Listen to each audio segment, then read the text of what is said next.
Bom dia, irmãos. Vamos. Ei, ei.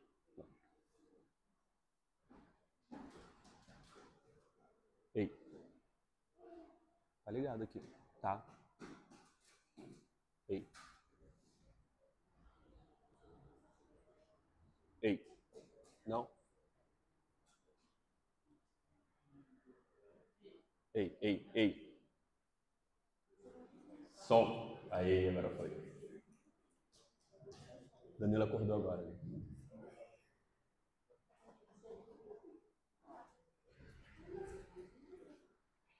Vamos orar, irmãos, antes de iniciarmos mais uma EBD, pela graça do Senhor. Senhor, nós te louvamos, te agradecemos por mais essa manhã que o Senhor concede a nós, para estarmos aqui reunidos. Alguns irmãos já foram expostos ao catecúmenos, outros ao devocional. E agora nós te pedimos também que o Senhor, por tua graça e misericórdia, ilumine nossa mente para que nós também venhamos compreender as tuas verdades sobre a tua santa lei, Deus. Te agradecemos por esse momento e clamamos a ti que o Senhor ilumine nossa mente e nosso coração por meio do teu Santo Espírito. É isso que nós pedimos e agradecemos em nome de Jesus Cristo. Amém. Irmãos, nós vamos fechar hoje, não a lei de Deus, né, mas os 10 mandamentos. Hoje nós vamos fechar o 10º mandamento, que tem os deveres exigidos e os pecados proibidos. É bem curtinho o 10º mandamento, diferente do 9º, por exemplo, que a gente ficou mais de um mês, né, expondo o 9º mandamento. Esse mandamento ele é breve, ele é curto. E depois nós vamos entrar nas perguntas como prólogo à lei de Deus. Nós tivemos o prefácio, nós fomos expostos aos 10 mandamentos sequencialmente, e depois nós vamos, a partir do próximo domingo, ver o prólogo, né? As perguntas que vêm após a exposição dos 10 mandamentos, tá? E aí nós vamos ver a questão, por exemplo, se é possível nós cumprirmos perfeitamente a lei de Deus. A próxima pergunta, trabalhando a ideia daquele ensino do perfeccionismo, né? Essa doutrina que foi ensinada alguns séculos atrás e que nós poderíamos alcançar esse nível de santidade de não pecar mais. Então, o próximo irmão que for, provavelmente vai ser o Israel, né? For expor isso aí, vai desenvolver essa pergunta, tá bom? Então, vamos lá recapitular os 10 mandamentos. Qual é o 4º mandamento?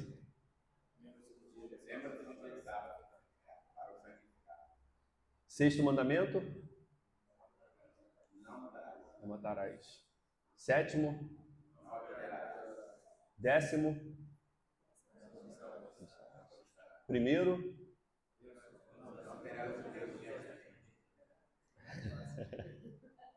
2º? 3º? 8º? 9º? O 6º já foi? Já. O 5º? O 5º não. Exatamente. O prefácio, Vitor pediu o prefácio. O prefácio. Exatamente, irmãos. E nós vimos no domingo passado pelo irmão Jael sobre o 10º mandamento, né? O não cobiçarás.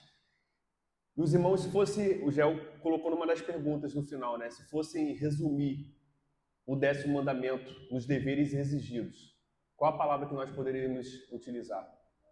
Na questão do dever exigido. Contentamento. Exatamente. Contentamento. Então nós vimos que o deveres exigidos exposto pelo irmão Israel pode ser resumido em contentamento. A gente contente com o Senhor, por óbvio a gente não vai estar cobiçando, invejando, nada disso que envolve o próximo. Tá? Então nós vamos ver hoje, para fechar esse mandamento, os pecados proibidos, que é o outro lado da moeda. Nós vimos os deveres exigidos, que é o contentamento, e o pecado proibido é o descontentamento, certo? E aí, a pergunta diz assim, quais são os pecados proibidos no 10º mandamento? Os pecados proibidos no 10º mandamento são o descontentamento com o nosso estado, a inveja e a tristeza pelo bem do nosso próximo, juntamente com todos os desejos e afetos desordenados para com qualquer coisa que lhe pertença. Tá? E a gente vai desenvolver agora cada parte dessa pergunta 148 do Catecismo Maior. Descontentamento com o nosso estado, né? Ou seja, agora é um olhar para nós mesmos, certo? A gente olha para nós mesmos, dependendo de como está o nosso coração, vai acarretar na cobiça as coisas alheias, né? As coisas do próximo, tá? Então, o descontentamento com o nosso estado reflete uma insatisfação com o governo de Deus. Por isso é pecado. Quando nós estamos descontentes com a nossa posição na realidade de Deus, isso significa que nós dizemos que o Senhor não está governando de maneira sábia. Quando eu não estou satisfeito, contente com o meu trabalho, com a posição que o Senhor me colocou no meu trabalho, independente se é como superior ou como inferior, e eu tenho esse coração descontente, eu estou dizendo que o Senhor não está governando bem. Ele me colocou numa posição errada, não é essa posição que ele deveria me colocar. Veja, é um ato de rebelião, e muitas vezes essa rebelião ela é uma rebelião velada. Ela não é uma rebelião expressa contra o Senhor. Mas veja, a gente está questionando o governo do rei. Nós estamos dizendo que o Senhor não tem governado tão sábio assim. Porque se ele estivesse governando de maneira sábia, ele teria me colocado numa posição que eu deveria estar. Né? E aí gera o descontentamento com o estado, com a posição que o Senhor nos colocou. Tá? E aí vem uma questão para a gente refletir. Porque se de um lado o descontentamento é pecado, como que a gente alinha o contentamento e a busca por prosperidade? Né? Por exemplo, o irmão Douglas, a família, né, foi abençoada pela casa lá na Vila dos Oficiais, né? Uma casa boa. A gente conversou ontem, falou que está sendo muito bom lá. Será que o fato do Douglas estar cadastrado lá para ter essa mudança, demonstrava um coração descontente com Deus? Será se o fato de eu me aperfeiçoar no meu trabalho para crescer dentro da minha profissão, será que isso reflete um descontentamento com o Senhor e isso é um coração pecaminoso? São perguntas legítimas que a gente deve refletir. E aí, quando a gente faz uma abordagem bíblica, né, eu vou até pedir ao Vitor, por favor, que abra Provérbios capítulo 10, verso 4. Quando nós fazemos uma análise bíblica, inclusive o Provérbios vai trabalhar isso, nós somos instigados a trabalhar de forma diligente.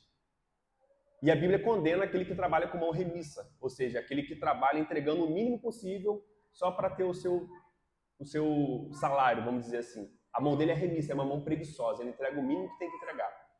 E, em contrário, o provérbio fala que é louvável aquele que trabalha com mãos diligentes, que produz de forma correta e abundante. Então, como julgar, como a gente analisa o nosso coração? Quando a gente fala em contentamento com o Senhor e a busca por prosperidade, a busca por crescimento, né, na nossa posição, isso aqui não é somente financeira, mas em vários aspectos, né, a gente tem que entender e olhar para nós mesmos e verificar se nós hoje, se não alcançarmos aquilo que desejamos, se já estamos satisfeitos com Deus. Se o Senhor não abrir as mãos para nos abençoar, por mais que nós trabalhemos, Ele não abrir as mãos, porque é Ele que é soberano sobre quem Ele dá a bênção e de quem Ele retém a bênção. Não é isso? O nosso Senhor, Ele é soberano. Se Ele não nos der aquilo que nós pedimos, por causa da sua maneira sábia de governar o mundo, nós ainda estaremos contentes com Deus ou não?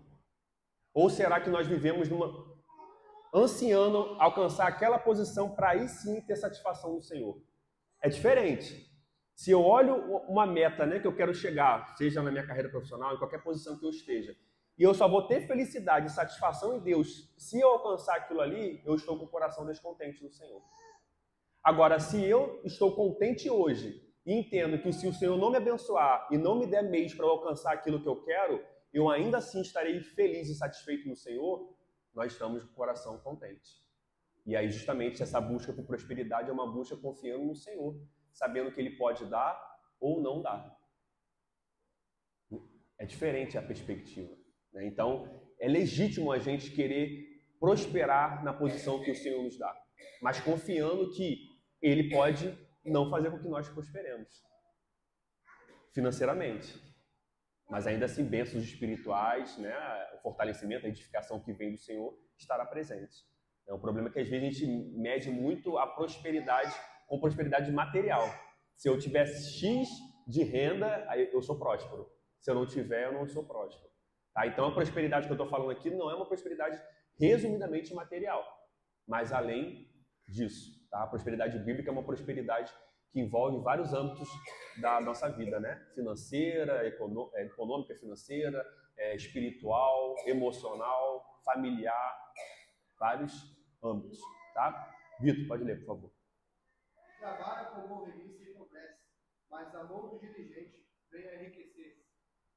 Provérbios está cheio de textos com esse paralelo, né, que nos fala sobre a importância de nós trabalharmos. Os puritanos que influenciaram e formaram os Estados Unidos, a América, eles colocaram isso em prática. A ideia do trabalho, o princípio do trabalho é um princípio cristão.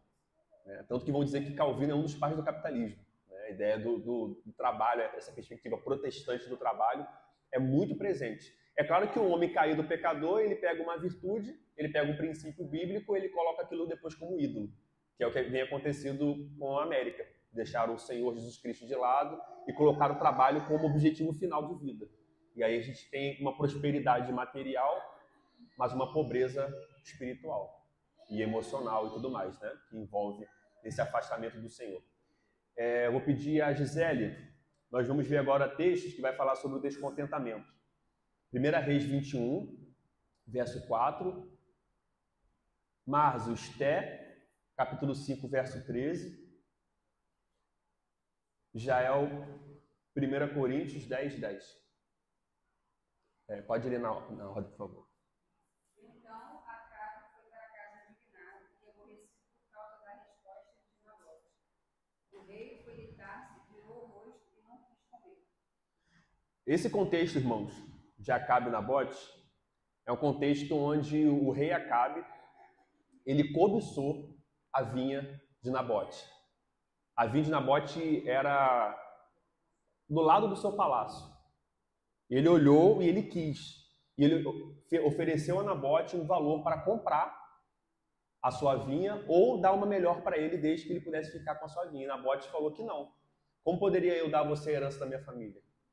E nós vemos que essa cobiça, ela gerou um homicídio.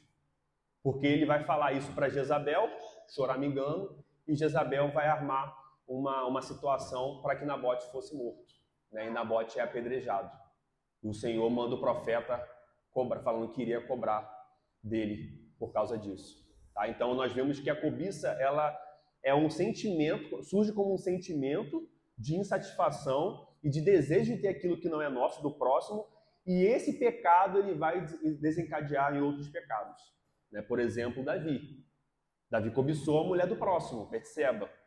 Para ter Betseba, isso foi levado à quebra do 7º mandamento, à quebra do 6º mandamento, porque ele matou Urias, e depois também, por óbvio, a quebra do 1º mandamento, porque ele colocou ídolos no lugar do Senhor. Né? Então, veja, o 10º mandamento, ele geralmente vai ser a porta para quebrar outros mandamentos. Né? Então, no caso aqui, é homicídio também, tá? Do rei. Esté, nós fomos expostos a Esté. Porém, tudo isso não me satisfaz, enquanto vir o judeu Mordecai assentado à porta do rei. Nós fomos expostos ao livro de Esté. Amã, ele já tinha todas as honras possíveis que um homem poderia ter, mas ele demonstra um coração descontente. Ele só estará contente quando ele conseguir se livrar de Mordecai. Né? E nós vemos a ironia do livro, né? Porque ele armou uma forca, uma espécie de forca para matar Mordecai, e no fim das contas do livro ele foi morto por aquela forca. Ele foi enforcado lá, né? Então, nós vemos Amã como um homem descontente com a posição que o Senhor colocou. Ele tinha tudo, mas ele queria justamente aquilo que ele não tinha, que era se livrar de Mordecai. 1 Coríntios 10, 10. Bem murmureis, como alguns deles murmuraram, pelo espírito, pelo exterminador. Murmuração, tá ligado também a ideia da cobiça, né? A gente fica murmurando porque não estamos na posição que queríamos estar. A gente murmura contra o Senhor. Nós vimos isso em Êxodo, reiteradamente. O Senhor tem demonstrado o poder dele para a preservação do seu povo, e o povo está o tempo todo murmurando. O Senhor vai dar o maná dos céus para alimentar eles nos dias, traz as carnes por meio das aves e eles reclamam. O Senhor fala, olha, sexta-feira vocês vão recolher em dobro, para sábado vocês não recolherem. E o povo vai lá e tenta recolher no sábado o maná e apodrece. Em dobro, né? Então a gente vê um povo duro, e nós também somos assim, muitas vezes, né? Também coração duro. Tá? Descontentamento com o nosso estado. Então, isso é pecado, é a quebra do 10º mandamento. Tá? A moeda inversa que o irmão Jael trouxe na semana passada. Se nós não estamos contentes, por óbvio, estamos descontentes. Tá? Isso é um ato de rebeldia contra o nosso Deus e de insatisfação como ele tem distribuído as suas bênçãos. Tá? Nós temos que lembrar que o Senhor, ele é o Deus soberano, provedor, que abençoa ímpios e que abençoa justos. É ele que abençoa os ímpios também. Nós vimos isso lá em Atos, que ele tinha dado estações frutíferas, chuvas que desceu do céu, inclusive alegria no coração deles, dos pagãos. E aquilo ali era um motivo de uma rebeldia ainda maior deles por não crer no Deus verdadeiro, mas sim em ídolos criados por mãos humanas. Né? Então, o descontentamento é um ato pecaminoso contra o Senhor. Inveja e a tristeza pelo bem do nosso próximo, né? Isso também é sutil. Isso é muito sutil, a gente não tem como saber. Mas muitas vezes nós somos pegos, em muitas circunstâncias, quando alguém tem aquilo que nós não temos, ou que nós lutamos para ter e não temos ainda, a gente pode não querer constatar que isso é uma inveja, mas pode vir um entristecimento. Porque aquela pessoa tem aquilo que eu estou lutando para ter e eu ainda não tenho. Vamos abrir, eu não coloquei aqui, mas vamos abrir no Salmo 73, que vai trabalhar muito bem isso, Salmo de Asaf.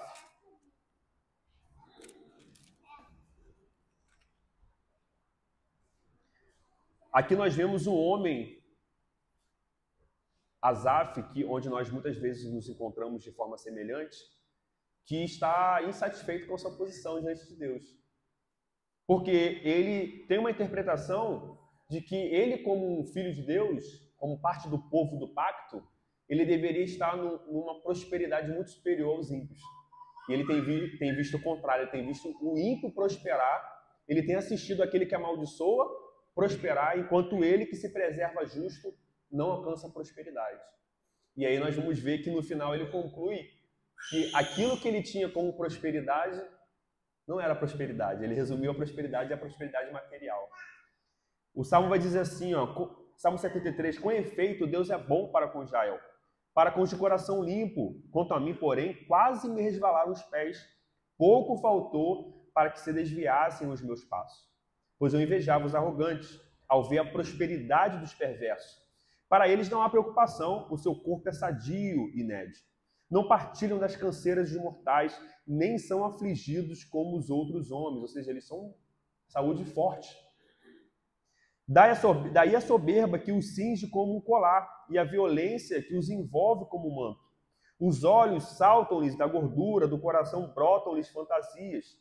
Motejam e falam maliciosamente, da opressão falam com altivez, eles têm honra, eles se agradam em fazer e falar coisas ruins. Contra os céus desandam a boca e a sua língua percorre toda a terra.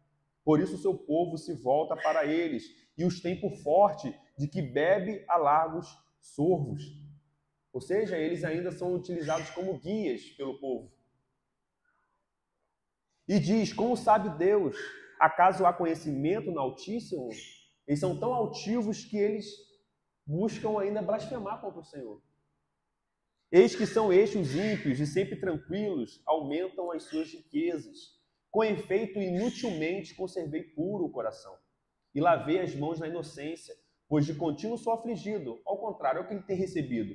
Ele de contínuo tem sido afligido. A cada manhã ele é castigado.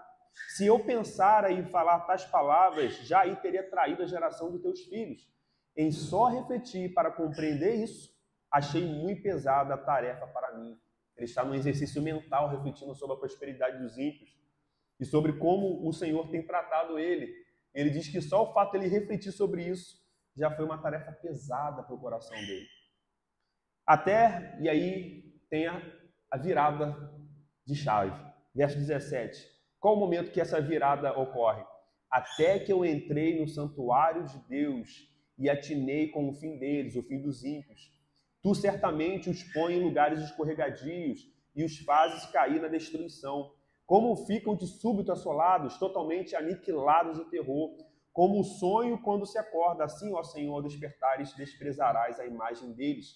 Quando o coração se me amargou e as entranhas se me comoveram, eu estava embrutecido e ignorante. Era como irracional a tua presença. Todavia, estou sempre contigo. Tu me seguras pela minha mão direita. Tu me guias com o teu conselho e depois me recebes na glória.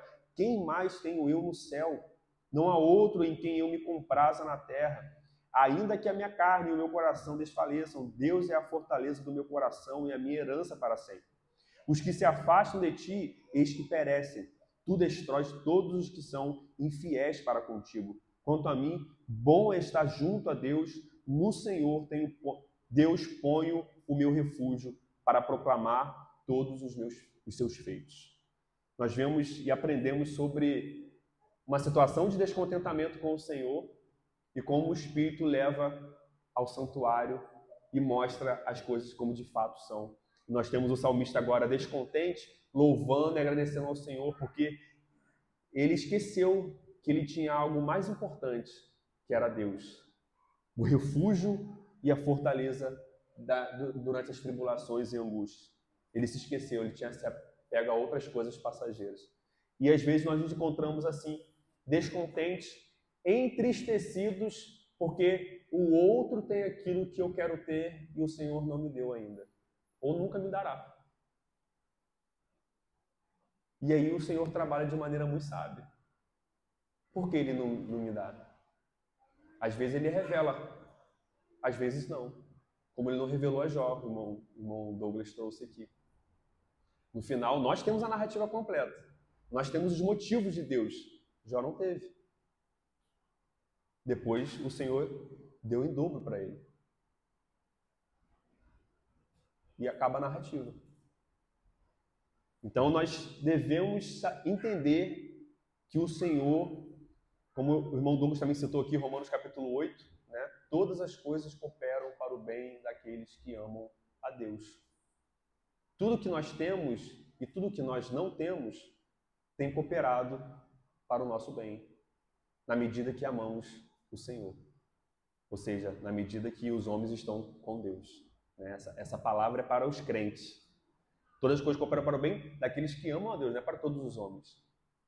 Há uma restrição para aqueles que amam o Senhor. Gálatas 5:26, Aline. Tiago 3:14-16, Luiz. Salmo 112, 9 e 10, José. Pode ir na ordem, por favor. Não nos deixemos possuir de uma glória, provocando uns aos outros, tendo inveja uns dos outros. Texto autoexplicativo, né? O que nós não devemos fazer. Luiz? Contudo, não se gloriem de serem sábios e bons, se vocês forem amargos, invejosos e egoístas. Esse é o pior tipo de mentira, porque a inveja e o egoísmo não são a espécie de sabedoria de Deus. Essas coisas são terrenas, materiais e demoníacas. Onde houver inveja ou ambições egoístas, aí haverá desordem e toda espécie de males. Veja o que o Tiago fala. Ele fala, isso é coisa maligna, né? O que ele fala é demoníaco. Demoníaco. A inveja e um sentimento faccioso, né? Um sentimento de divisão, de não buscar a unidade, é algo demoníaco. Por quê? Porque Satanás, como adversário de Deus e da sua igreja, ele busca a desordem. Ele busca que as coisas sejam desordenadas. E aí ciúme, inveja, descontentamento são instrumentos de guerra de Satanás para trazer o caos. Nosso Deus é um Deus de ordem. Tudo que é desordem não é do nosso Senhor, não provém dele. Tá? E se nós estamos passando por momentos nós somos pecadores, nosso coração muitas vezes incontrolável, a nossa mente sabe o que se deve fazer, o que deve pensar, mas o coração muitas vezes ele toma a frente e nos faz ter sentimentos que nós não queríamos ter. Romanos capítulo 7. Essa luta, o bem que eu quero fazer eu não consigo e o mal que eu não quero fazer, esse eu acabo fazendo. Muitas vezes nós somos encontrados assim. Nós devemos nos arrepender, porque nós podemos ser às vezes como Pedro foi e Cristo falou para ele: arreda-te, Satanás. Muitas vezes, ainda como crentes, nós podemos dar oportunidades para sermos instrumentos de demônios e não de Deus. Não estou falando de possessão demoníaca. O crente jamais pode ser possesso. Eu estou falando de nós estarmos longe daquilo que provém do alto e estar com a nossa mente terrena, dando vez a meios que provém de Satanás. Como o Tiago fala da língua. Como um instrumento que provém muitas vezes do inferno daquilo que é falado. Como brasa, aquilo que bota fogo e incendeia vasto lugar. Então nós temos que ter cuidado como que nós... A unidade do homem, cognição, afeição e volição. Nós somos feitos de cognição, nossos pensamentos, volição, aquilo que nós temos vontade de fazer, e afeição, os nossos sentimentos. Tudo isso caiu em Adão. Tudo isso está em queda. Nós devemos lutar, porque às vezes a nossa mente está sadia, numa boa teologia, mas as nossas afeições, como o Tiago vai trabalhar bastante, estão longe daquilo que nós professamos. E às vezes nos falta a volição. Nós temos uma cognição sadia, às vezes até uma afeição externamente bem aparente, mas a vontade de fazer as coisas para o Senhor é difícil. É quase um carro no tranco, aquele carro etanol, quando está muito frio, ele tem que pegar no tranco. É quase isso às vezes. A nossa vida com Deus, em um aspecto geral, a volição não tem. A gente sabe o que deve fazer, a gente demonstra uma boa afeição para com o próximo, mas a vontade de fazer não aparece. Pecado, queda. Né? Salmo 112.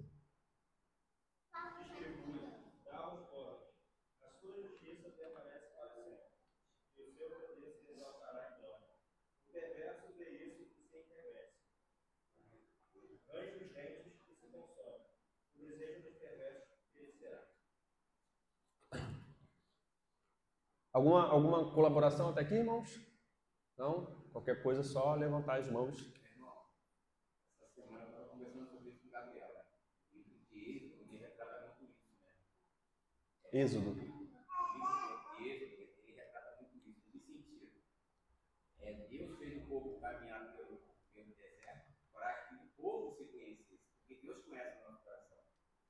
E em se falando do 10º mandamento, às vezes a gente poderia dizer assim, tem esse questionamento, é uma linha muito fina, como você falou, o fato de eu querer prosperar. Sim. E ser descontente.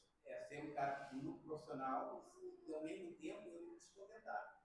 Até pelo fato de eu querer ser muito profissional, né? Eu falo assim, mas eu faço isso, eu ser um cara correto, né?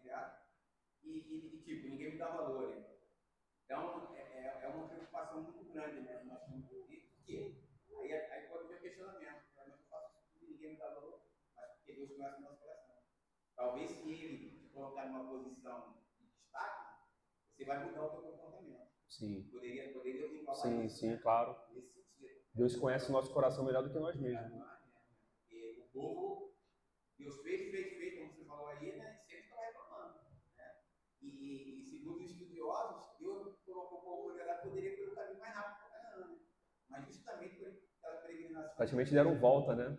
Circular no deserto. Mesmo assim a gente se conhece, né? Só Deus que conhece o nosso coração. Sim. Né? Então, essa é a minha palavra da glória.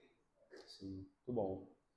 E às vezes a punição do Senhor, né? A peregrinação deles, pouquíssimos, acho que 4 daquela geração que saiu do deserto foram que entraram, não lembro o número, mas foram pouquíssimos. 2. Caleb e Josué. 2. Olha uma multidão que não se podia contar que saiu do Egito, somente 2 entraram daquela geração. Os outros morreram no deserto.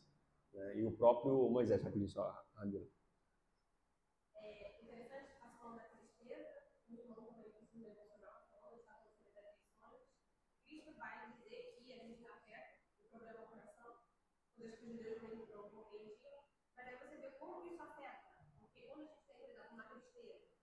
pelo bem do nosso sucesso do próximo, uma coisa bem saudável, o nosso corpo fica com excesso, cria anestesia e chega a uma depressão. Então, Conectado. É totalmente inverso. Agora, se você tem uma tristeza mediante uma dor, aquilo Deus criou de certa forma, a tristeza pelo bem, né? Nesse sentido, a gente passa por dor, a tristeza bem para a gente levar a sabedoria. A gente internaliza, passa. E aí, e os outros sentimentos também. Para ligar para hormônios, as pessoas acham, né, que é um pecado simplório. Você tem uma inveja, uma soberba, uma avareza, não levando em consideração o próprio corpo. O quanto isso adoece. Uhum. Eu já dizia isso. E a gente vê hoje na psicologia. As pessoas não conseguem, por exemplo, crescer porque não conseguem lidar com a sua própria falha, soberba. E o sentimento vai corroendo e adoecendo. Os hormônios estão interligados. Se você tem amor ao dinheiro, você vai sentir serotonina, você vai ter hormônios que deveriam estar ligados a coisas saudáveis e tratando com isso, o corpo fica inocitado. Assim como o cortisol, o estresse, por exemplo. Isso é importante. Não é uma coisa tão superficial como vocês podem imaginar. Uhum. Até dentro dessa igreja. Sim. Não consideram a fofoca, todos esses sentimentos ruins, como algo pecaminoso que traz, de fato, malefícios, doenças. O irmão falou, claro que nem sempre a depressão é uma coisa complicada, mas começou com uma tristeza profunda de algo. Uhum. O excesso daquilo, de repente, é uma coisa que você não está conseguindo lidar. Por que você chega nesse ponto? Dizendo que é importante esse assunto e o quanto é importante o cristão entender profundamente para poder dialogar e argumentar. Exato. Até a questão do... O pecado é a causa dos males, né? E às vezes a gente pode... mas tem gente que está com depressão por questões químicas, que dizem que é a minoria isso, né? É a minoria. Do todo, poucos estão com problemas fisiológicos. A maioria é questão psicológica, emocional, que acaba levando a isso. Mas até se for por questão fisiológica, um problema de hormonal, tudo mais que leva a isso, ainda a causa é o pecado. Porque se o corpo está sofrendo isso é por causa da queda em Adão. Né? Então, o pecado é a causa. Pode não ser pecados, às vezes, individuais, aquele pecado que tem como consequência o afastamento do Senhor e aquilo ali vai levar a uma depressão, como, por exemplo, Davi, quando pecou e não confessou seus pecados, ia falar que ele sentiu como os ossos dele estivessem secando, ou seja, ele estivesse apodrecendo internamente. O nível pesado de angústia que ele sentiu. Até que ele confesse seus pecados ao Senhor e aí ele tem o refrigério que vem do Senhor. Mas ainda assim, o outro lado também não deixa de ser o pecado a causa. Né? Sim. Sim. Exato. Exato. E o sentido de outras coisas, o sentimento gera hormônios. Eu li algo tão interessante, acho que foi semana passada. Não, foi no livro Guerra dos Espetáculos. Muito bom. Ele vai trazer uma premissa de que o homem, ele foi criado para estar diante de algo supremo, magnífico e excelso, que é o Deus triuno. Nenhum espetáculo no mundo que use telas, toda aquela sofisticação que hoje o ser humano caminha, né? Tudo é um grande show, um show business. Nada pode chegar perto do que é a grandeza e a manifestação do poder de Deus, como Isaías viu no capítulo 6, e temeu diante daquilo porque os anjos falavam, santo, santo, santo. Nada. Então, a premissa de que nós fomos criados por Deus e Deus plantou isso para nós termos essa comunhão com Ele. Toda vez que nós não estamos buscando esse maravilhamento no Senhor, nós vamos ter problemas sérios. E aí nós vamos cair nos vícios. O descontentamento vai levar a vícios. Por que as igrejas hoje sofisticam tanto os seus púlpitos?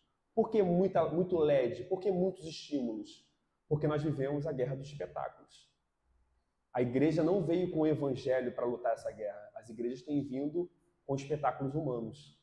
Então, se as pessoas têm estímulos em cinemas, a igreja de alguma forma vai trazer estímulos no seu púlpito para que as pessoas tenham a mesma sensação de que tiveram na sala do cinema ou em um show. E assim nós temos pessoas presas na igreja não por Cristo, não buscando ter satisfação no Senhor Jesus Cristo, mas pelos estímulos que ela experimenta naquele momento de culto. Então, isso expressa um descontentamento. Veja, nós teremos um momento, a fé é isso, nós estamos aguardando por aquilo que nós não vemos, mas que de fato se cumprirá. E nós estaremos diante do Deus triuno e veremos o nosso Deus. Estaremos naquelas ruas de ouro. Quando nós vamos ler Apocalipse, que narra a linguagem do apóstolo João, é trazer coisas que ele conhece para tentar, de alguma forma, fazer com que nós visualizemos aquilo que os olhos não viram ainda. E ele pega elementos do que ele conhece, mas que ainda não é aquilo, ainda é sombra, porque ele não tem palavras para expressar aquilo ali. Nós estaremos diante de um espetáculo para o qual nós fomos criados, que é nos maravilhar com a presença de Deus eternamente. E aí nós estaremos plenamente satisfeitos no Senhor, de forma inesgotável, porque o Senhor é infinito. Nós estaremos eternamente com Ele e eternamente teremos, não seremos, vamos dizer assim, tirado tudo que podemos tirar do Senhor, porque Ele é inesgotável, Ele é infinito, essa manifestação do Senhor. Então, que nós possamos lembrar disso, o nosso descontentamento, a inveja, o entristecer pelas coisas alheias, tudo isso é um ato de rebelião contra esse Deus, que tem nos dado muito mais do que nós merecemos e tem nos prometido muito além ainda, né?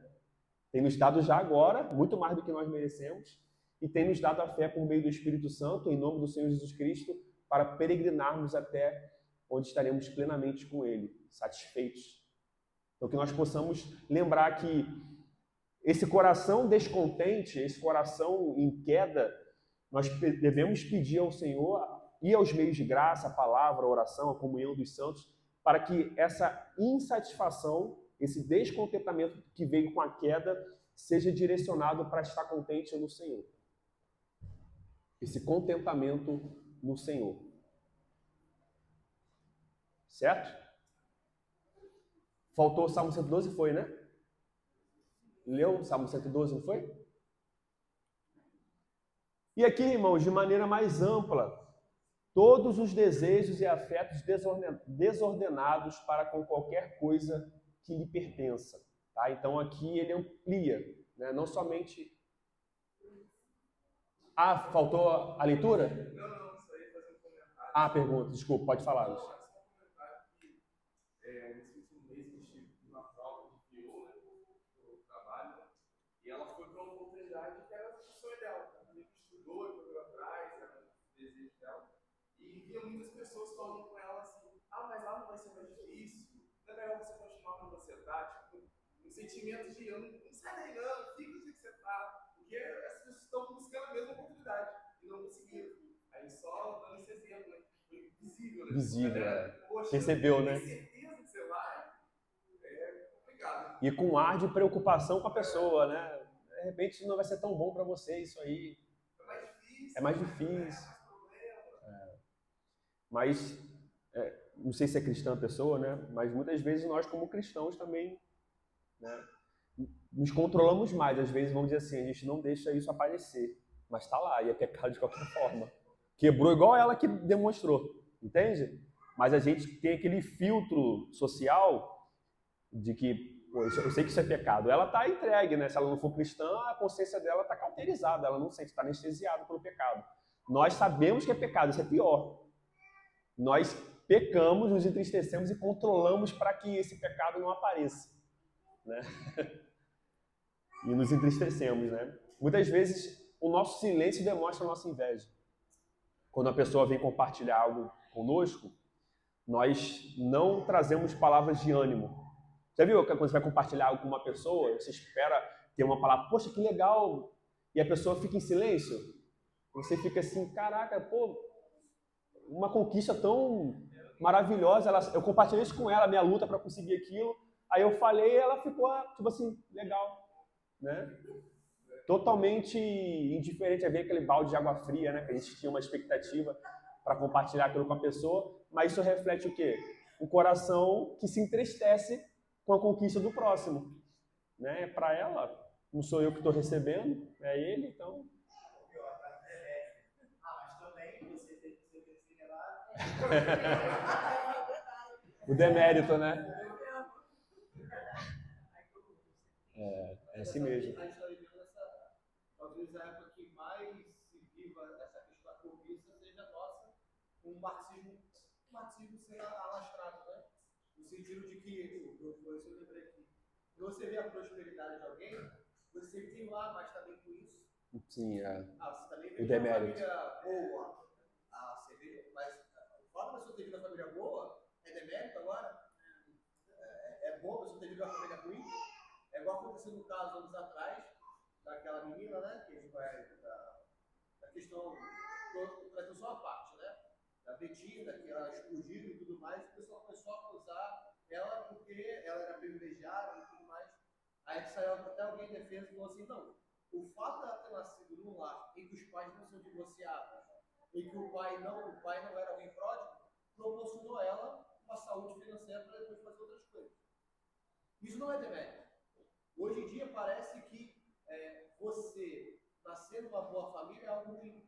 Bom mesmo é você nascer numa família toda estraçalhada e você ir vencendo na vida. Assim, mas da onde que tirou isso? Uhum. Não Não era para enfatizar o demérito, mas sim o mérito dos próprios pais também, dela, né? Da família toda. Isso aí é o que a gente tentou, a dificuldade que a gente passou, por que o filho passa? Não para que o filho cresça no lar de demérito, mimado. Não, mas no sentido de a progressão da família também. Pela graça de Deus, acho que a já deu esse estudo tempos atrás.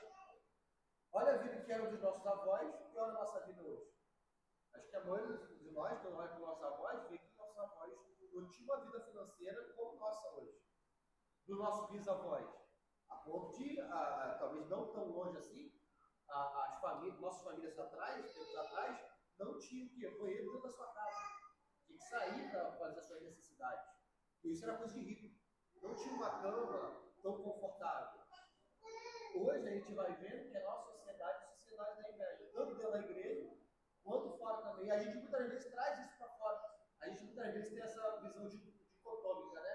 Dentro da igreja, não pode invejar nada. Mas quando a gente sai da igreja, a gente entra com a visão muitas vezes marxista, uma visão completamente anticristã, esquecendo da providência divina, que se a pessoa nasceu no bom lar, foi providência divina, se a pessoa nasceu no lar também fragilizado, foi providência divina, tudo é providência divina.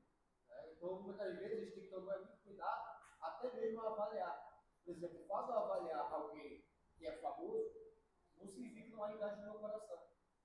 Se eu começar a reclamar que Neymar ganha um grande salário, não significa que eu estou sendo tranquilo. Eu posso estar invejando, porque eu, como profissional, talvez estudei mais, recebo infinitamente menos de um cara que joga bola. Sim, e é muito comum, né, essa reclamação. No Brasil, isso é muito comum. O cara ganhar isso, milhões para correr atrás de bola. O discurso é de justiça. O discurso parece de justiça. Mas Parece. não está querendo ser justo, não. O discurso pode ser de justiça, mas o coração é de inveja.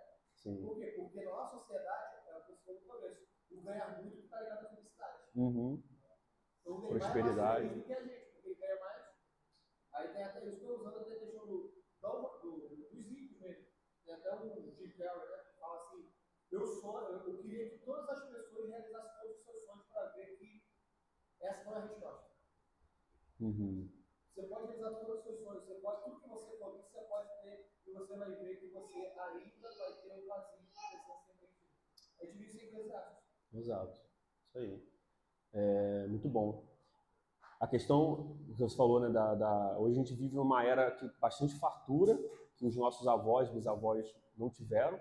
Né? Claro que tem pobreza ainda, é óbvio, né? Pessoas que passam muita necessidade. Mas, estatisticamente, é menor do que há décadas atrás. Né? Há uma progressão geral, economicamente falando. Isso se comprova pelos nossos lixos, né? Os lixos têm comida, gente. Certo? O que mais vê na minha rua, por exemplo, é gato que abre e espalha comida. Ou seja, tem tanta fartura que a gente está jogando fora a comida. No momento que não há fartura, jamais numa sociedade que não há fartura, você vai ver comida em lixo. Né? Nós tem resto de arroz, feijão, até carne tem. né? Então, os nossos glitches demonstram que a gente vive uma fartura. Demonstram isso. E aí entra a questão que envolve a rede social. Porque a rede social é uma rede que promove cobiça. Tudo é feito para as pessoas cobiçarem ali. A gente tem que ter muito cuidado. Quem produz conteúdo, produz para ser cobiçado. Quem vende curso, vende e utiliza do gatilho da cobiça, da ganância, para conseguir vender o curso. Ó, se você comprar o meu curso, você vai conseguir ter essa Porsche que eu tenho. Se você comprar o meu curso, você vai conseguir morar nessa mansão em Alphaville, como eu moro. E aí...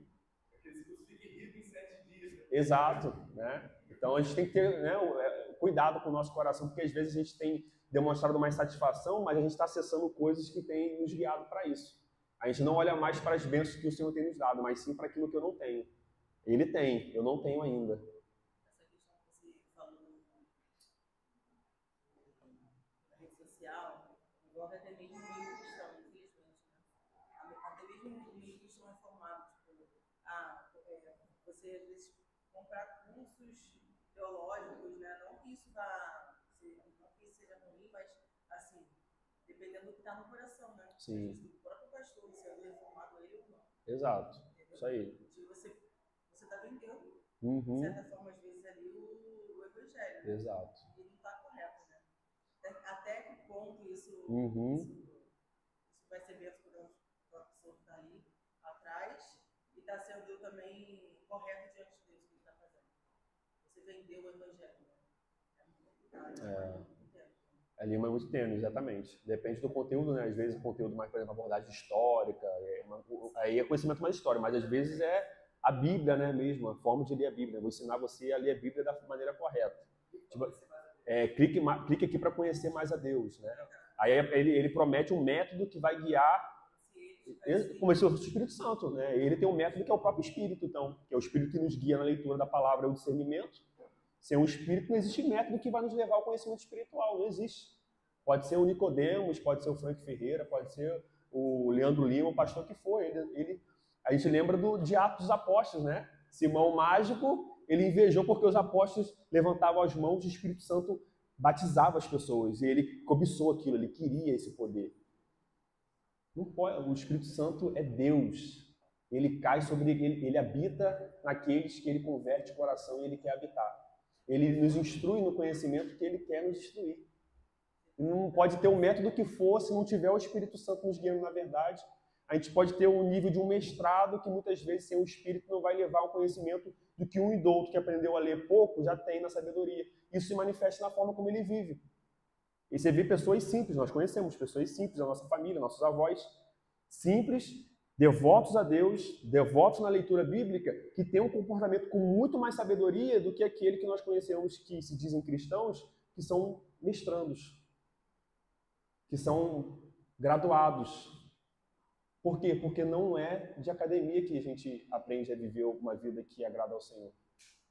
É na vida, é no espírito, né? Então, essa questão de venda de curso eu também tenho muita dificuldade, né? A gente tem que ter cuidado para não se julgar, porque cada caso é um caso.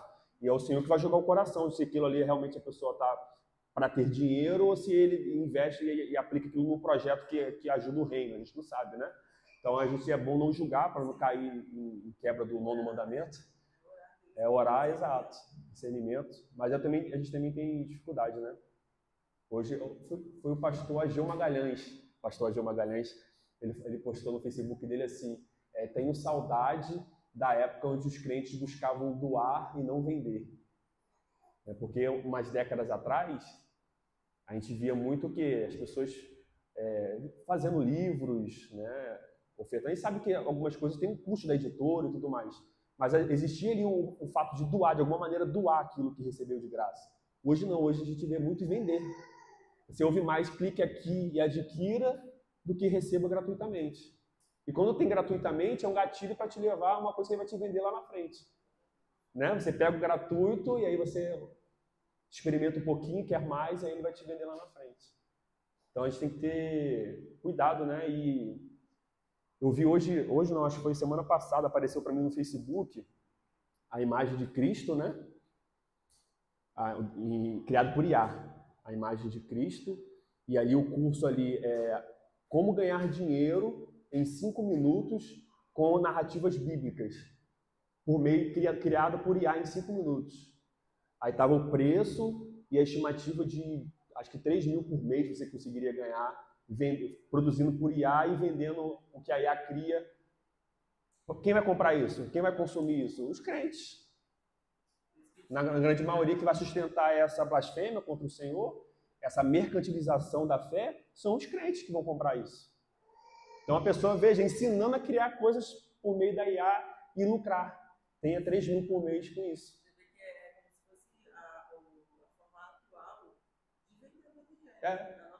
Mercantil mesmo. Antigamente era no tempo, daquela forma. A teologia da prosperidade hoje ela mudou a roupagem, né?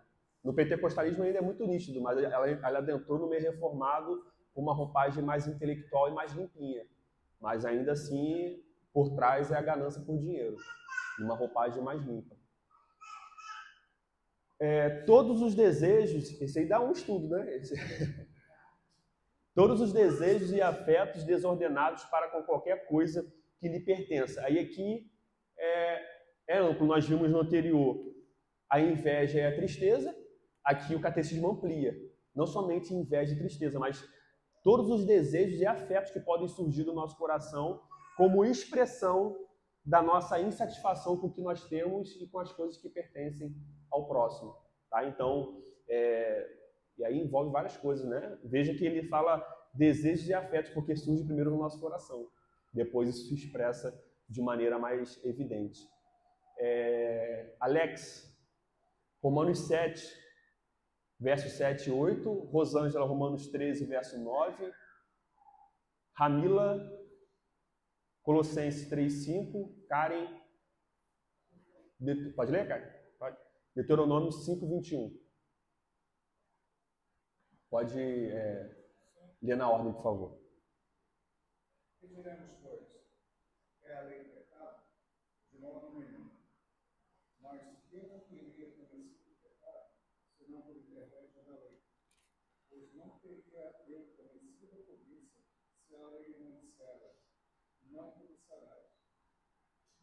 Mas o pecado, tomando ocasião pelo mandamento, despertou em mim toda a sorte de concupiscência, porque sem lei está morto o pecado. Esse texto profundo, né? Paulo vai falar sobre a lei de Deus, sobre a norma da lei, e ele utiliza o exemplo do não cobiçarás. Nós sabemos que somos pecadores, porque se a lei, quando ela diz não cobiçarás, a gente vê surgindo em nós a cobiça, né, por algo.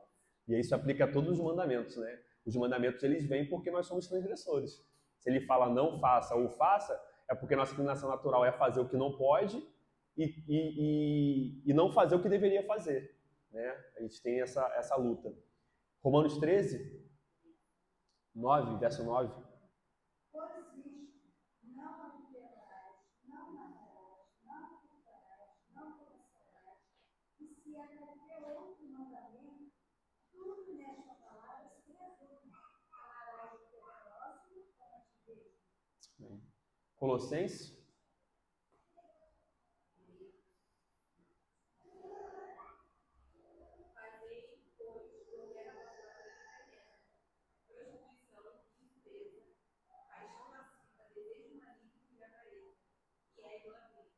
Fazer morrer a nossa inclinação terrena. Então, a ideia é de lutar contra isso. Não é porque nós temos essa inclinação que nós vamos aceitar e vamos seguir com isso, não. A ideia de Romanos capítulo 7, de Colossenses 3, é lutar contra isso.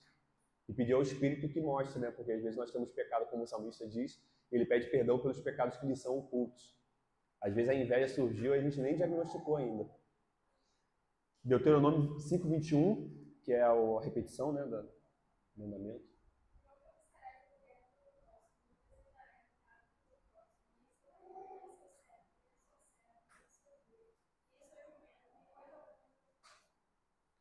Veja a amplitude, né? Está repetindo o que está lá em Êxodo 20, verso 17.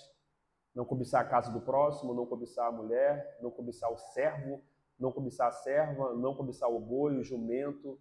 Aí amplia, né? Em qualquer coisa que pertença ao teu próximo. Né? Às vezes a gente não cobiça os bens materiais, a gente cobiça a própria pessoa. Por exemplo, a personalidade dela. Aquela pessoa, ela é tão social, queria ser mais sociável também. os dons que ela tem. Exato. Às vezes não quer os bens materiais dela, o que é físico, a gente quer aquilo que não é físico. Né? A gente quer a personalidade dela, eu queria ser essa pessoa. A gente assim, eu queria ser aquela pessoa. E ela cobiça não os bens somente, ela cobiça tudo, inclusive o ser daquela pessoa, a própria alma dela, né? Então, é um pecado muito grave, né? Um descontentamento contra o Senhor. E às vezes também acontece pela nossa situação profissional.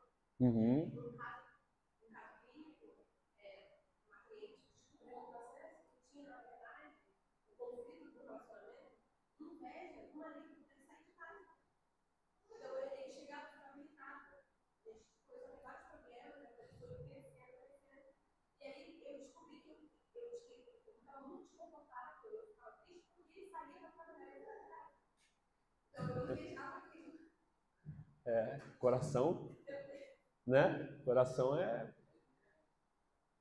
terreno sombrio, né?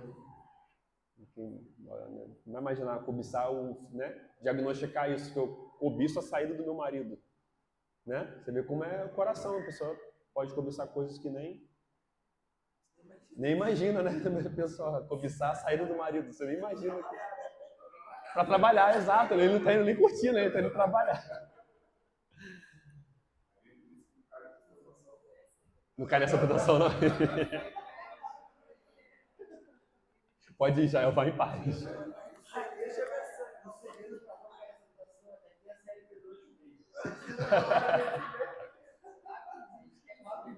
É o remédio, né?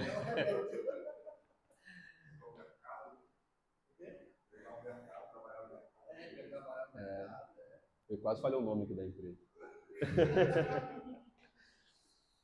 Alguma pergunta, irmão? Alguma consideração a mais? Não? Está falando da inveja.